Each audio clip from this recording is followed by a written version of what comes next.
Last video में हमने server create किया था with the help of express. तो इस वीडियो में भी हम अपने सर्वर को थोड़ा सा इम्प्रूव करेंगे और इसमें लॉगिन सिस्टम जो है वो लॉगिन सिस्टम जो है ऐड करने वाले हैं। तो सबसे पहले हम बेसिक अपना सर्वर यहाँ पे क्रिएट कर लेते हैं एक्सप्रेस की हेल्प से। तो सबसे पहले हमें इंपोर्ट करना होगा एक्सप्रेस को। तो हम जैसे एक्सप्रेस को यहाँ पे ऐड ऑन करेंगे,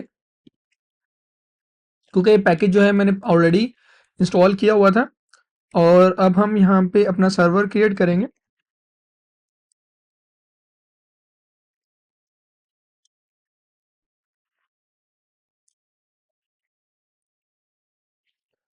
तो उससे पहले हम यहाँ पे ऐप क्रिएट कर लेते हैं, जहाँ पे हम अपना एक्सप्रेस का जो फंक्शन है वो कॉल करेंगे और इसके साथ साथ जो है हमें पोर्ट नंबर चाहिए होगा।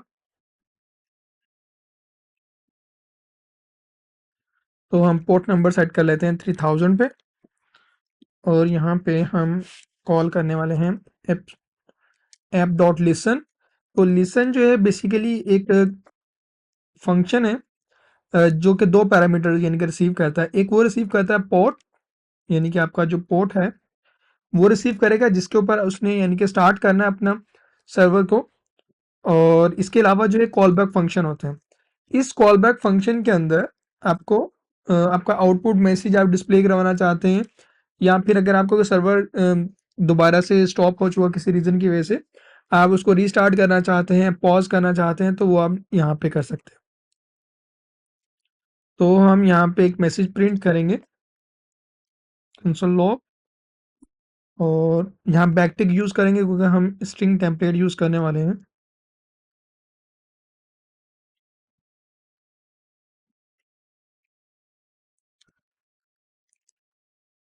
तो डॉलर साइन कर्ली ब्रैकेट्स और हम पोर्ट यहाँ पे ऐड कर देंगे। और यहाँ पे सबसे पहले हम एक डिफ़ॉल्ट राउट क्रिएट करते हैं गेट मेथड के थ्रू। तो हमने राउट क्रिएट करने के लिए स्लैश यूज़ करना है। यहाँ पे हमारे पास एक दो यानी कि पैरामीटर होते हैं कॉल बैक फंक्शन के अंदर रिक्वेस्ट एंड रिस्पॉन्स के लिए। तो आपने सीक्वेंस इसी तरह रखना है। कॉल बैक फंक्शन के अंदर जो पैरामीटर आप पास करोगे, तो उसके लिए ज़रूरी है कि आप उसको यानी कि सीक्वेंस के साथ यूज़ करो। पहला जो होगा आपका पैरामीटर वो रिक्वेस्ट के लिए होगा, सेकंड जो है आपका रिस्पॉन्स के लिए होगा। तो जैसे यहाँ पे रिक्वेस्ट आएगी तो हम रिस्पॉन्स देंगे send hello I am server. तो ये बेसिकली हमारे पास एक रिस्पॉन्स है और ब्राउज़र में हम इसको यहाँ पे चेकआउट कर लेते हैं। तो आप देख सकते हो हमारा जो रिस्पॉन्स है यहाँ पर आ चुका है और लोकल 3000 जो है हमारा जो है यहाँ पे शो हो रहा है। ओके, तो सबसे पहले जो है आपने यहाँ पे, चूँकि हमने नोड मोन पहले ही स्टार्ट किया हुआ था तो इस वजह से हमें सेव किए, जस्ट सेव करने से ही हमारा जो सर्वर है वो वहाँ पे शो होना स्टार्ट हो गया। तो प्रीवियस वीडियो में देख सकते हैं कि हमने कैसे किया था। अब हम अपनी फ़ाइल की थोड़ी सेटिंग करेंगे और यहाँ पे हम लॉगिन सिस्टम के बारे में थोड़ा-सा ऐड ऑन करेंगे भी, वो कैसे यूज़ करने वाले हैं और उसमें क्या-क्या प्रोसीजर हमारा रहेगा, तो उस बारे में हम यहाँ पे चीज़ें सेट करने वाले हैं।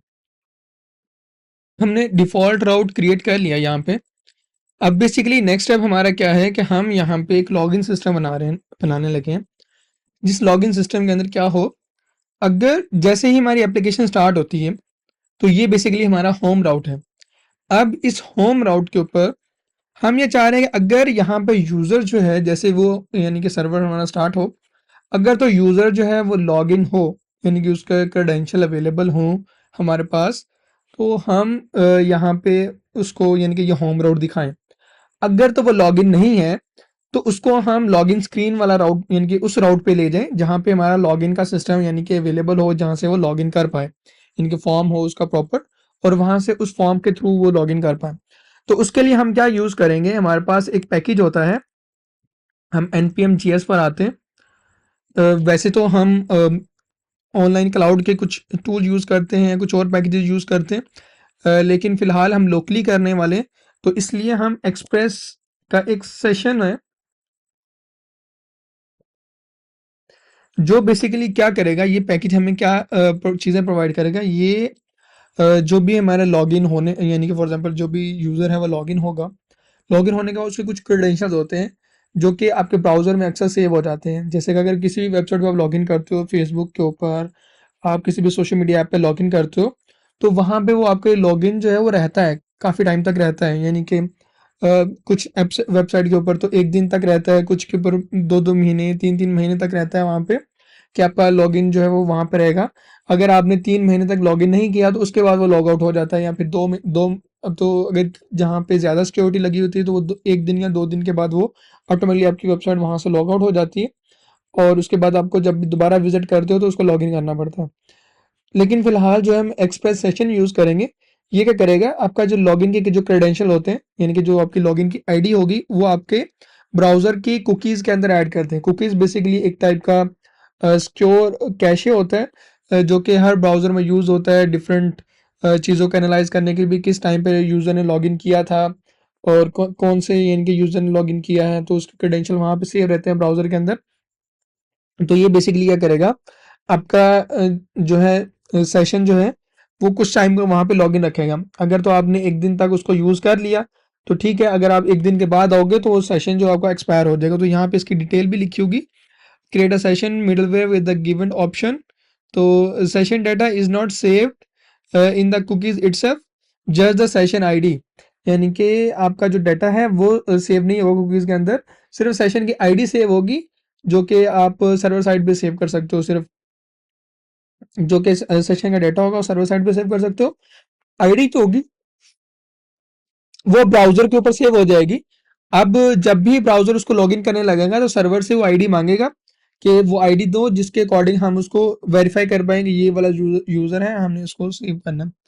तो इसके लिए भी हम एक पैकेज यूज करने वाले हैं। तो इसका नाम है डॉट ई एन वी। तो ई एन वी जो है वो हमारे पास इन्वायरमेंट वेरिएबल का नाम है।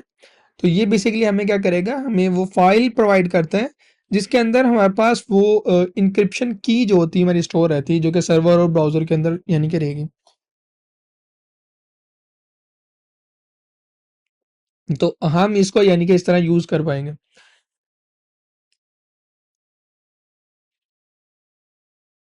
तो ये बेसिकली हमें वो की यानी कि सिक्योर की प्रोवाइड करेगा। अभी हम इसको करने वाले हैं। तो हम इसको कैसे करेंगे, तो सबसे पहले जो है हमें वो एक्सप्रेस सेशन जो है वो इंस्टॉल करना है। तो मैं इसका नाम दे रहा हूँ सेशन रिक्वायर। तो ये पैकेज मैंने पहले से इंस्टॉल किया हुआ है, तो आप अपनी कमांड के थ्रू इंस्टॉल कर सकते हैं। जो आपको कमांड यहाँ पे शो हो रही है, आप प्रीवियस वीडियो में देख सकते हैं जब कैसे हम इसको इंस्टॉल करते हैं। तो आपने ये सिंपल कमांड है अपनी यहाँ से कॉपी पेस्ट करनी है और टर्मिनल में पेस्ट कर देनी है। अब हमने ये सेशन जो है वो क्रिएट कर यानी कि इंपोर्ट कर लिया है। इसके अलावा जो है हमने एक और यानी कि पैकेज जो कि डॉट ई एन वी वाला था वो हमने यानी कि यहाँ पे इंस्टॉल करना है। तो उसके लिए हम क्या करेंगे, require dot E N V dot process. तो ये बेसिकली वो हमारा पैकेज है जो कि हम उसमें प्रोसेस फंक्शन को कॉल करने वाले हैं। तो इस फंक्शन के थ्रू यानी कि हम इसको यूज़ कर सकते हैं। ओके, तो प्रोसेस नहीं है वो कन्फिग है, तो हम कन्फिग यूज़ करने वाले हैं। तो कन्फिग फंक्शन है जो कि हमने यहाँ पे कॉल करना है, जैसे हमें सिर्फ कन्फिग फंक्शन चाहिए। तो उससे पहले जो है हम अ, एक फ़ाइल क्रिएट कर लेंगे। तो आपने रूट डायरेक्टरी के अंदर क्रिएट करनी है dot E N V. E N V basically बोला जाता है आपकी इन्वायरमेंट वेरिएबल्स को। तो ये आपके इन्वायरमेंट के वेरिएबल हैं। तो हम यहाँ पे कैपिटल लेटर के अंदर लिखेंगे सेशन अंडरस्कोर, स्पेस नहीं देना आपने, की। तो अब इस की को आप यहाँ पे टाइप कर सकते हो कोई भी की, जैसे कि मैं यहाँ टाइप कर देता हूँ 1 2 3 4 5, तो 0 9 और XYZ। तो कुछ भी मैं की टाइप कर रहा हूँ, कितने भी डिजिट्स की हो सकती है, तो आप अपनी मर्जी से टाइप कर सकते हो।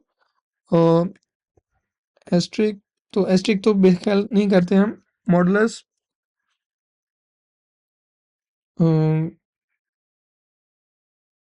तो कुछ स्मॉल लेटर में भी ऐड कर लेते हैं।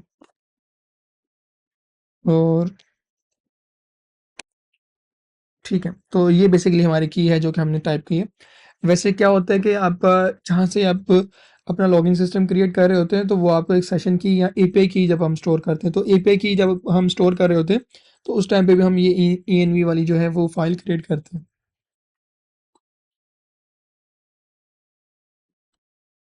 तो ये बेसिकली आपकी जो इन्वायरमेंट वेरिएबल की है, ये आपकी सेशन की हमने यहाँ पे स्टोर कर ली है। अब ये की हमारे पास स्टोर हो चुकी है। अब हम दोबारा यहाँ पे वापस आते हैं और अब हमने क्या करना है, यहाँ पे एक मिडलवेयर क्रिएट करना है। तो ऐप डॉट यूज हमारा एक मिडलवेयर होगा।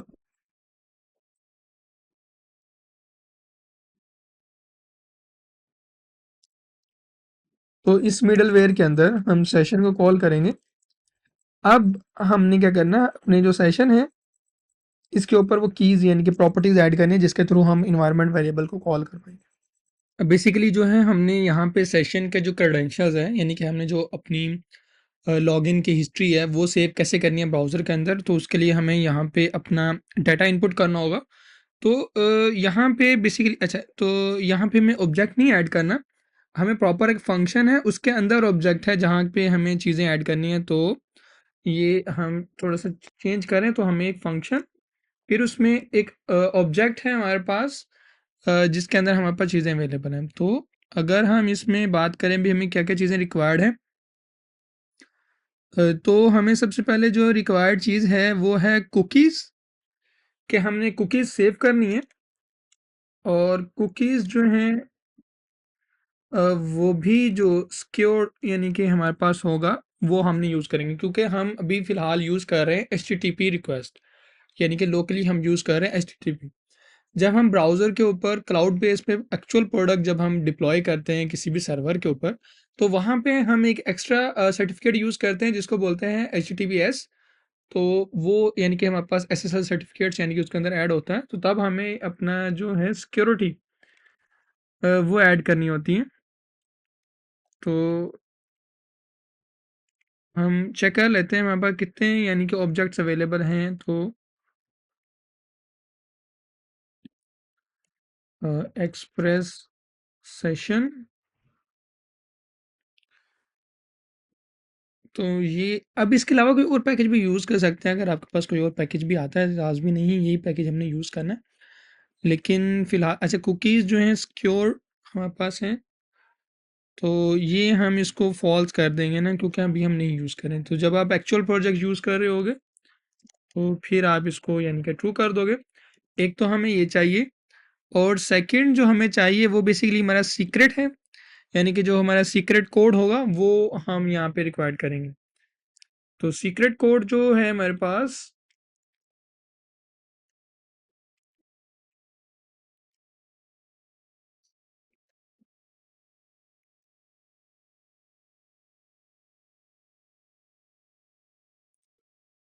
बस वो हमारा सेव है ENV फाइल के अंदर, यानी कि जो हमने सीक्रेट की ऐड की।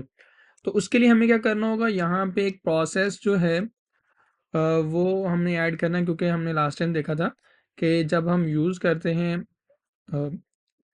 .env पैकेज को, तो वहाँ पे हमारे पास एक फंक्शन है प्रोसेस का कॉन्फ़िगरेशन में। तो अगर आप यहाँ पे देखो, तो ये बेसिकली आपकी सीक्रेट की है, जो भी आप यानी कि ऐड करना चाहो वो आप यहाँ पे ऐड कर सकते हो।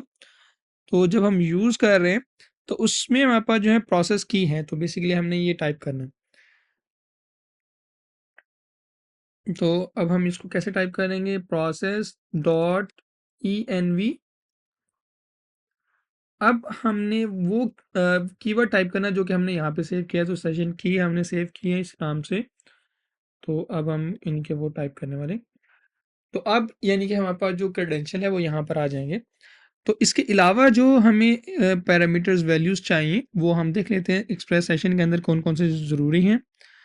तो रिज़र्व जो है, अच्छा ये दोनों कीज़ हम ऐड कर देते हैं बाय डिफ़ॉल्ट, तो इसके अलावा हमें नहीं चाहिए होगा। तो यहाँ तक हमें सिर्फ इतनी वैल्यूज़ ही चाहिए थी।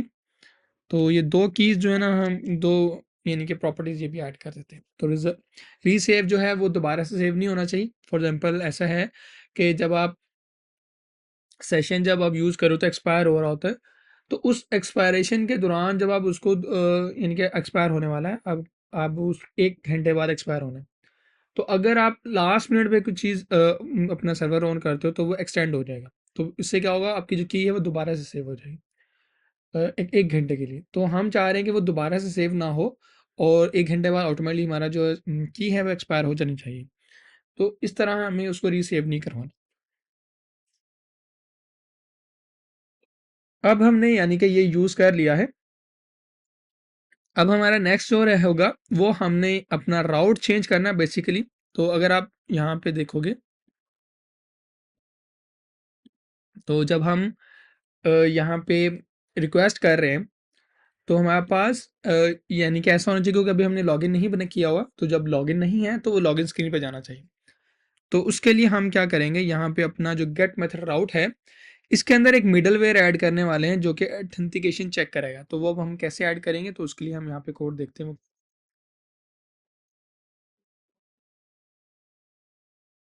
तो अब अगर हम यहाँ पे देखें कि अब वो हमने क्रिएट करना है कि राउट जो हमारा चेंज हो जाना चाहिए, तो वो कैसे करेंगे। तो उसके लिए हम एक फंक्शन यहाँ पे लिखने वाले हैं, एक कंडीशन लिखने वाले हैं जो कि हम इफ एल्स में यूज़ करने वाले हैं कि अगर हमारे पास रिक्वेस्ट आती है तो हम यहाँ पे सेशन जो है अपना कीवर्ड डॉट यूज़र आईडी। तो अगर हमने यहाँ पे देखा था कि जब हम इसको यूज़ करते हैं एक्सप्रेस सेशन को, तो ये क्या करता है कि आपका यूज़र आईडी सेव कर लेता है ब्राउज़र के कैशे के अंदर, यानी कुकीज़ के अंदर सेव कर लेते हैं। तो हमें वो यूज़र आईडी चेक करनी है कि हमारी कुकीज़ के अंदर वो यूज़र आईडी अवेलेबल है कि नहीं है। अगर तो अवेलेबल है तो वो होम राउट पे हमारा रहेगा। अदरवाइज़ क्या करेगा, रिस्पॉन्स हमारा जो है वो रीडायरेक्ट हो जाएगा उसके ऊपर हमारे लॉगिन स्क्रीन के ऊपर। तो हम यहाँ पे सेट करते हैं यूज़र आईडी। तो इफ़ अगर तो यूज़र आईडी है, अवेलेबल है, तो हमें रिस्पॉन्स मिलना चाहिए यहाँ पे वेलकम बैक।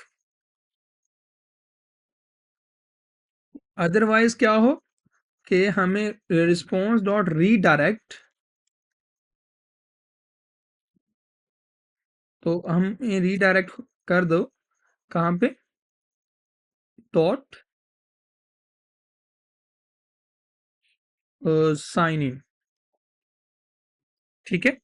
और अब हम यहाँ पे एक राउट क्रिएट करेंगे साइन इन के लिए, क्योंकि हमारे पास राउट अवेलेबल नहीं है तो हमें उसके लिए राउट क्रिएट करना होगा। तो अब हम यहाँ पे क्रिएट करते हैं साइन इन का route, app dot get sign in request dot response. तो रिस्पॉन्स हम सेंड करेंगे यहाँ पे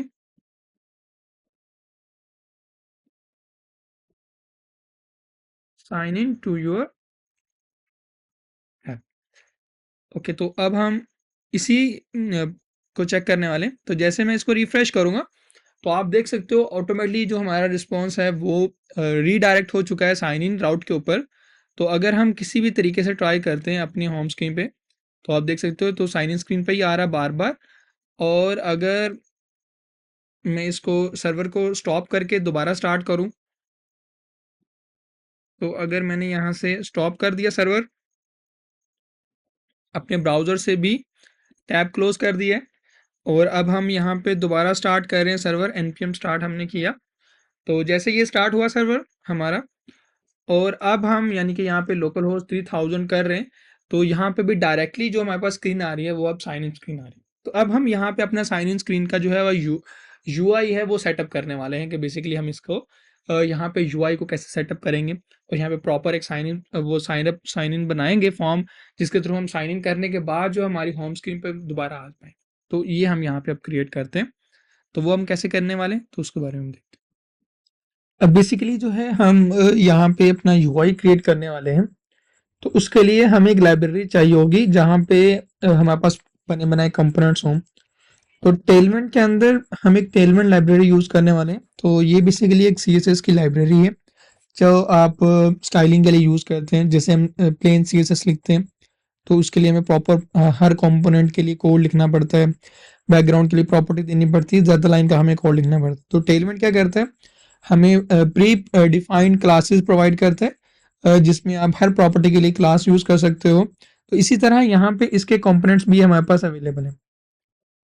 तो सबसे पहले उसके लिए हमें एक सीडीएन यूज़ करना होगा, क्योंकि हम इंस्टॉलेशन वाला मेथड नहीं यूज़ कर रहे, कोई पैकेज नहीं यूज़ कर रहे, तो इसलिए हमें उसके लिए हमें सीडीएन यूज़ करना होगा। तो हम यहाँ पे प्ले सीडीएन पर क्लिक करेंगे, तो आपको यहाँ पे एक स्क्रिप्ट मिलेगी। तो आपने ये स्क्रिप्ट टैग कॉपी करना है, और इसके बाद जो है आप अपना एचटीएमएल फाइल के ऊपर आ जाएंगे और यहाँ पे अपना जो टैग है वो ऐड ऑन कर देंगे।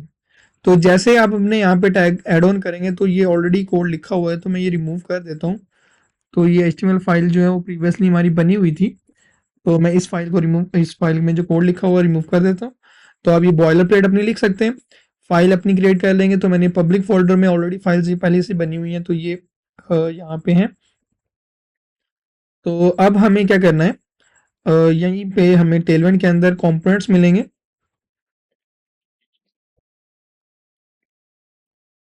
ब्राउज कंपोनेंट पे क्लिक करना है हमने।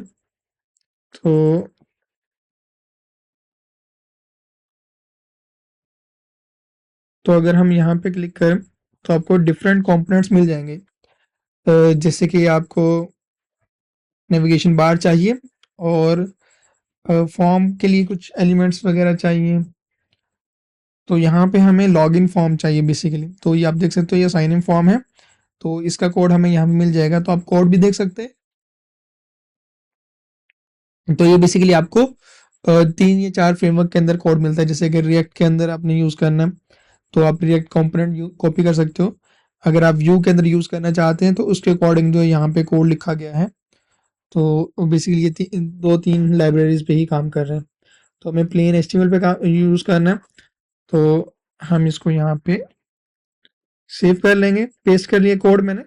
तो यहाँ पे उन्होंने बोला है कुछ चीज़ें चेंज करनी है कॉन्फ़िग फाइल के अंदर, उन्होंने बोला। तो ये दोबारा चेक कर लेते हैं, हमने व्यू वाला तो नहीं वो, तो व्यू वाला हमने कॉपी की है। तो हम इसको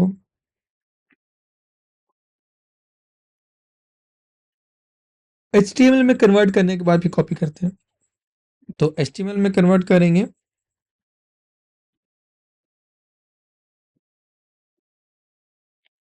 तो ये एचटीएमएल में कन्वर्ट हो चुका है, और यहाँ पे इसको कॉपी करने वाले हैं। और जो बॉडी के अंदर हमने यूज़ किया है, हम इसको रिप्लेस कर लेते हैं ताकि कोई इशू ना आए। तो ये इसको मैंने जैसे रिप्लेस किया,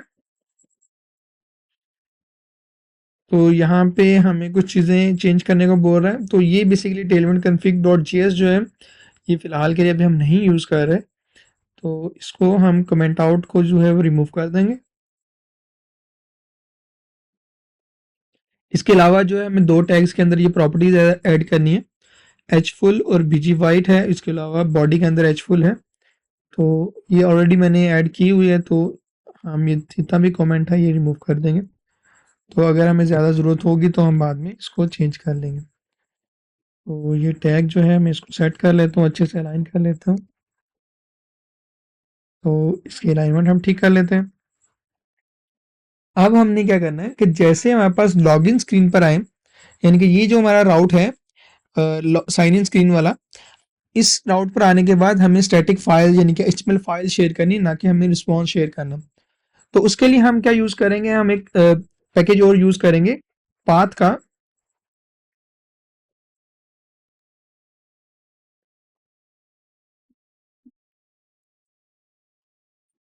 तो ये भी ऑलरेडी जो है वो मैंने इंस्टॉल किया हुआ है। तो अगर हम npm js पर हैं, तो यहाँ पे हमें पाथ मिल जाएगा। तो ये बेसिकली वो पैकेज है जो कि हमने यूज़ किया है। तो इसकी कमांड भी आपको मिल जाएगी, और इसको हम कैसे यूज़ करने वाले हैं तो उसके बारे में। तो सबसे पहले जो है हमें एक एक्स्ट्रा फीचर्स के तौर पे एक एक्स्ट्रा जो है सिक्योरिटी के तौर पे, कि हमारी एप्लीकेशन जो है वो स्टैटिक फाइल सर्व करने वाली है।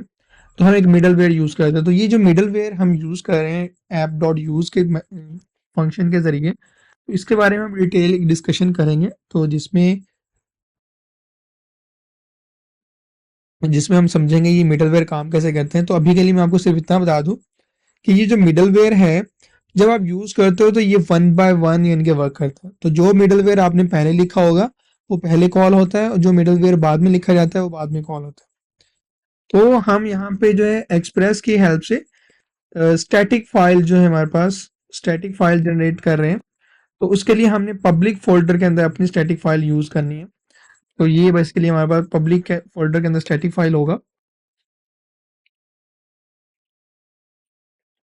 तो जब भी हम रिक्वेस्ट करेंगे हमारे पास, तो हमने रिस्पॉन्स करना है send response dot send file. तो हम एक सेंड फाइल करेंगे जिसमें हम एक पाथ ज्वाइन करने वाले हैं। तो इसके अंदर हमें आर्गुमेंट्स चाहिए होती हैं। तो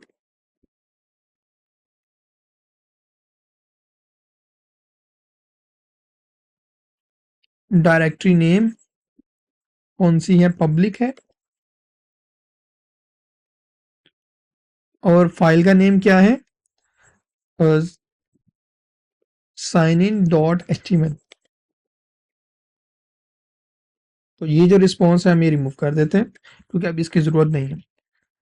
तो अब हम जैसे इस फाइल को सेव करेंगे और अपने ब्राउज़र पर आते हैं, तो जैसे हम यहाँ पे रिफ्रेश करेंगे तो आप देखोगे यहाँ पे हमें एक रिस्पॉन्स आने की बजाय एक कंप्लीट एचटीएमएल फाइल यानी कि सर्वर से हमें रिसीव हुई है, जिसके अंदर हमारे पास जो है sign in form completely available है और उसमें कंपोनेंट और स्टाइलिंग भी उन्होंने की हुई है। अगर हम इसका रिस्पॉन्सिव चेक करें कि अगर ये मोबाइल स्क्रीन पर होती तो कैसा दिखता, तो आप देख सकते हो ये बिल्कुल रिस्पॉन्सिव है। इसके जो बटन्स हैं और टेक्स्ट है, फॉर्म है, वो कम्प्लीटली रिस्पॉन्सिव है। हमें रिस्पॉन्सिव बनाना नहीं पड़ेगा क्योंकि हम यहाँ पे बैकएंड को लर्न करें तो हम ज़्यादा यूआई में चेंजिंग नहीं करेंगे। तो जो कंपोनेंट जैसे हैं हम उसको वैसे वैसे ऐड कर देंगे, उसके अलावा माइनर से चेंजिंग करेंगे अपने रिक्वायरमेंट के अकॉर्डिंग। तो इस फॉर्म के अंदर हम क्या करने वाले हैं कि जैसे अब हम साइन इन का जो प्रोसेस है वो क्रिएट करने वाले हैं। जैसे हमारा साइन इन हो तो उसके बाद हमारा जो है अगर तो यूज़र अवेलेबल है, क्योंकि साइन इन वही कर सकता है यूज़र, साइन इन जो फॉर्म है वही कर सकता है जिसका रिकॉर्ड डेटाबेस में अवेलेबल होगा। अगर तो साइन इन यूज़र अवेलेबल नहीं है डेटाबेस के अंदर, तो हमें साइन अप करना पड़ेगा, यानी कि अकाउंट क्रिएट करना पड़ेगा। यानी कि एक होता है साइन इन, साइन इन वो कर पाएगा जिसका पहले से अकाउंट क्रिएट होगा डेटाबेस के अंदर और वो ही एक्सेस कर पाएगा। साइन इन और साइन अप के ज़रिए हम वो प्रॉपर क्रिएट करेंगे। जब वो क्रिएट हो जाएगा तो उसके बाद हम साइन इन करने यानी कि अपनी ऐप को साइन इन करने वाले हैं। तो ये बेसिकली हम कैसे करने वाले हैं, तो अब हम जो नेक्स्ट कोड है वो इसी के बारे में हम देख रहे हैं।